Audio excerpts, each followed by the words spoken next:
میرے نبی پاک صلی اللہ تعالیٰ علیہ وآلہ وسلم ارشاد فرماتے ہیں، رب جب کسی قوم سے محبت کرتا ہے تو انہیں آزمائش میں مبتلا کر دیتا ہے۔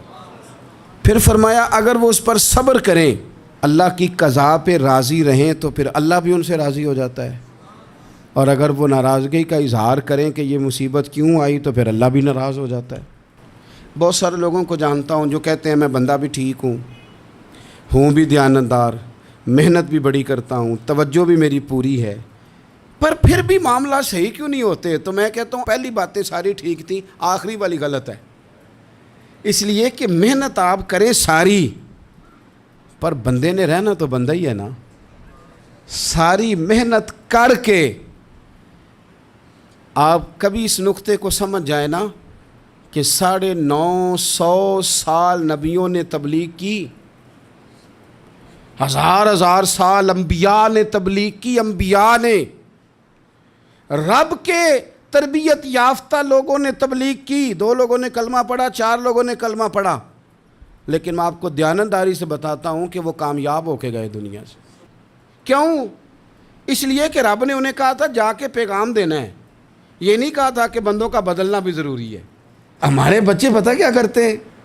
وہ فٹافٹ نہ پریشان ہو جاتے ہیں۔ نبیوں کے ذمہ تبلیغ کرنا ہے، یہ ان کا ذمہ نہیں کہ لوگ ضروری کلمہ پڑھیں۔ ہدایت تو رب کریم کے دستے قدرت میں ہے۔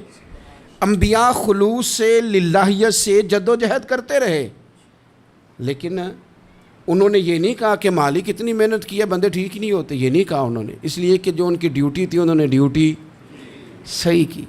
ہم نے اپنی ڈیوٹی کرنی ہے۔ پریشان اس وقت ہوتے ہیں جب نتیجہ اپنی مرضی کا مانگتے ہیں۔ نتیجہ نہ اپنی مرضی کا مانگے، رزلٹ نہ اپنی مرضی کا مانگے۔ اور جناب پیر صاحب میں فلانا وظیفہ بھی پڑھتا ہوں، فلانا وظیفہ بھی پڑھتا ہوں، فلانا وظیفہ بھی پڑھتا ہوں، دل نہیں صاف ہوتا، تو میں نے کہا یہ تو اللہ نہیں کر رہا ہے۔ آپ ڈیوٹی کریں، آپ کام کریں جو آپ کے ذمے لگایا گیا ہے، اس میں وہ قضا نہ کریں آپ، باقی اللہ تعالیٰ کرم نوازی فرمائے گا۔ دیکھیں ایک بادشاہ تھا، اس کی سلطنت میں نا وہ قوم بنانا چاہتا تھا۔ ہمارے بادشاہ، ہمارے حکمران قومیں نہیں بناتے، لوگوں کو اپنے حق میں قائل کرتے ہیں۔ اس لیے کبھی بھی ہمارے ملک میں قومی سوچیں عام نہیں کی جاتی، ذاتی سوچیں عام کی جاتی ہیں۔ ملی باتیں نہیں کی جاتی، ذاتی باتیں کی جاتی ہیں۔ وہ چاہتا تھا کہ میری قوم بن جائے۔ اس کا ایک ہیرا سلطنت میں سے گم ہو گیا، تو اس نے اعلان کیا، اس نے کہا کہ جو بندہ ہیرا تلاش کر کے لائے گا اسے انعام دوں گا۔ ساری قوم نکل کھڑی ہوئی ہیرا تلاش کرنے پر، ادھر بھی لوگ گئے، ادھر بھی لوگ گئے، خشکیوں میں، دریاؤں میں، جہاں جہاں جس کی پہنچ تھی، جنگلوں میں، وادیوں میں، گھروں میں، بستیوں میں لوگوں نے ڈھونڈا۔ ساری قوم ایک ہیرا تلاش کر رہی ہے۔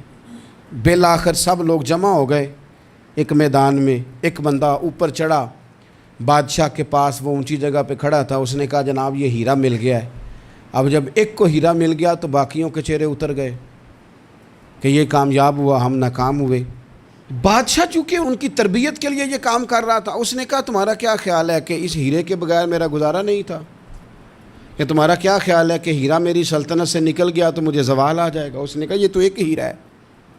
اٹھا کے پھینکا، دیوار کے ساتھ لگا، ہیرا ٹوٹ گیا۔ اس نے لوگوں سے کہا تمہارے چہرے اترے ہوئے ہیں، میں تمہیں ایک بات سمجھانا چاہتا ہوں، ہیرا ایک ہی تھا، ایک ہی بندے کو ملنا تھا۔ میں نے انعام کا اعلان تو یہ کیا تھا نا کہ جو ہیرا ڈھونڈ کے لائے گا اسے انعام دوں گا، لیکن اب میں تمہیں بتاتا ہوں کہ میں تم سب کو انعام دوں گا، اس لیے کہ ہیرا ایک تھا، ملنا ایک کو ہی تھا، سب کو مل سکتا نہیں، لیکن انعام اس لیے سب کو دوں گا کہ ہیرا ڈھونڈنے پر انعام نہیں دے رہا، میں کوشش کرنے پہ انعام دے رہا ہوں۔